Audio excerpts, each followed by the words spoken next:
കളയാൻ പറ്റില്ല. ഇത് നിങ്ങൾ സ്കിപ്പ് ചെയ്താൽ ചിലപ്പോൾ നിങ്ങൾ ഇമ്പോർട്ടൻ്റ് ആയിട്ടുള്ള ഒരു കാര്യമായിരിക്കും ചിലപ്പോൾ മിസ് ചെയ്യാൻ പോകുന്നത്. സോ നിങ്ങളുടെ ഫ്രണ്ട് അല്ലെങ്കിൽ ആരെങ്കിലും എന്താ പറയുക, നീ ഐഫോൺ കുറേ കാലം യൂസ് ചെയ്ത് കഴിഞ്ഞിട്ട് പിന്നെ ആണെങ്കിൽ കുറച്ച് കഴിഞ്ഞ് കഴിയുമ്പോഴത്തേക്കും വീഡിയോസിന് ക്വാളിറ്റി ഇല്ല എന്ന് പറഞ്ഞ് അവർ പരാതി പറയുന്നുണ്ടെങ്കിൽ ആ കൂട്ടുകാർക്ക് ഈ വീഡിയോ അയച്ചു കൊടുത്തിട്ട് പറയുക, ഇനി നിങ്ങൾ ഒരിക്കലും പരാതിപ്പെടേണ്ട ആവശ്യമില്ല, കാരണം ഇത് അവർക്ക് വേണ്ടിയിട്ടുള്ള വീഡിയോ ആണ്. വീഡിയോ സ്റ്റാർട്ട് ചെയ്യുന്നതിന് മുന്നേ ഇത് നിങ്ങൾ ആദ്യമായിട്ട് കാണുന്ന വീഡിയോ ആണെങ്കിൽ ഉടനെ തന്നെ പോയിട്ട് എന്നെ ഫോളോ ചെയ്ത് കഴിയുമ്പോഴത്തേക്കും ഞാൻ ഇതുപോലെ ഇടുന്ന ഇനി പുതിയ വീഡിയോസ് നിങ്ങൾക്ക് വരുന്നതായിരിക്കും. അപ്പം നമുക്ക് വീഡിയോയിലേക്ക് പോകാം. നമ്മളങ്ങനെ ഒരു വീഡിയോ എടുത്ത് കഴിയുമ്പോഴേക്കും അത്യാവശ്യം നമ്മുടെ വീഡിയോയ്ക്ക് ക്വാളിറ്റി ഇമ്പ്രൂവ് ചെയ്യുന്നതാണ് നമ്മൾ ഇപ്പോൾ കാണിക്കാൻ പോകുന്നത്. അപ്പോൾ ആദ്യം അതിനായിട്ട് നിങ്ങൾ നേരെ ക്യാമറ സെറ്റിങ്സ് എടുക്കുക. ക്യാമറ സെറ്റിങ്സ് എടുത്തതിന് ശേഷം നേരെ ക്യാമറ എന്ന ഓപ്ഷനിൽ സെലക്ട് ചെയ്ത് കഴിഞ്ഞിട്ട് നേരെ റെക്കോർഡ് വീഡിയോ എടുക്കുക.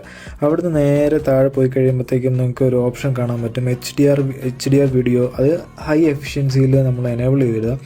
അവിടുന്ന് നേരെ ബാക്കിലേക്ക് പോയി കഴിയുമ്പോഴത്തേക്കും നിങ്ങളുടെ ഫോണിൽ ഇപ്പം എന്താ പറയുക, വീഡിയോ എടുത്ത് കഴിഞ്ഞാൽ ഫ്ലിക്കറിങ് ആ ഒരു പ്രശ്നം ഉണ്ടെങ്കിൽ ഈ ഷോ പാൽ ഫോർമാറ്റ്സ് എന്നുള്ള ആ ഓപ്ഷൻ എനേബിൾ ചെയ്തിട്ട് നിങ്ങൾ 4K വീഡിയോ എടുത്ത് കഴിയുമ്പോഴത്തേക്കും അത്യാവശ്യം നിങ്ങളുടെ എന്താ പറയുക ഫോണിലെ ഫ്ലിക്കറിങ് കാര്യങ്ങളൊക്കെ നിങ്ങൾക്ക് നമുക്ക് മാറ്റാൻ പറ്റുന്നതാണ്. പിന്നെ അതുപോലെ തന്നെ നേരെ ബാക്ക് പോയതിന് ശേഷം എന്താ പറയുക റെക്കോർഡ് സ്ലോ മോഷനുള്ള ഓപ്ഷൻ സെലക്ട് ചെയ്തിട്ട് അത് ഏറ്റവും എന്താ പറയുക ടോപ്പിൽ ഹൈ എഫിഷ്യൻസിയിൽ നമ്മൾ ഇട്ട് കഴിയുമ്പോഴത്തേക്കും നമുക്ക് അത്യാവശ്യം സ്ലോ മോഷനുള്ള അത്യാവശ്യം നല്ല വീഡിയോസ് എല്ലാം നമുക്ക് എടുക്കാൻ പറ്റുന്നതാണ്. അതുപോലെ തന്നെ ബാക്കിൽ പോയതിന് ശേഷം ഫോർമാറ്റും കൂടെ സെലക്ട് ചെയ്തിട്ട് അവിടുന്ന് ക്യാമറ ക്യാപ്ചർ അതും കൂടെ ഹൈ എഫിഷ്യൻസിയിലാണെങ്കിൽ നിങ്ങൾ എടുക്കുന്ന ഫോട്ടോസും അതുപോലെ തന്നെ വീഡിയോസ് എല്ലാം അത്യാവശ്യം നല്ല ക്വാളിറ്റി തന്നെ നിങ്ങൾക്ക് കിട്ടുന്നതായിരിക്കും.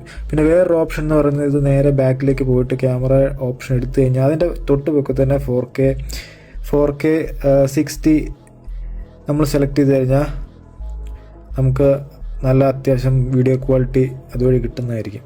അപ്പോൾ ഉടനെ ഒന്ന് പോയിട്ട് ഈ വീഡിയോ നിങ്ങളാണെങ്കിൽ ഐഫോണുള്ള കൂട്ടുകാർക്ക് അയച്ചു കൊടുക്കുക. എന്നിട്ട് പറയാം ഇനി മേലെ ഈ പരിസ്ഥിതി പരാതിപ്പെട്ടുകൊണ്ട് വന്നു വരുമെന്ന് പറയാം. അപ്പം ഞാൻ ഫോളോ ചെയ്യാൻ മറക്കണ്ട. ഞാൻ ഇടുന്ന പുതിയ വീഡിയോസ് ഇനി നിങ്ങൾക്ക് കിട്ടുന്നതായിരിക്കും. അപ്പോൾ അതുവരേക്കും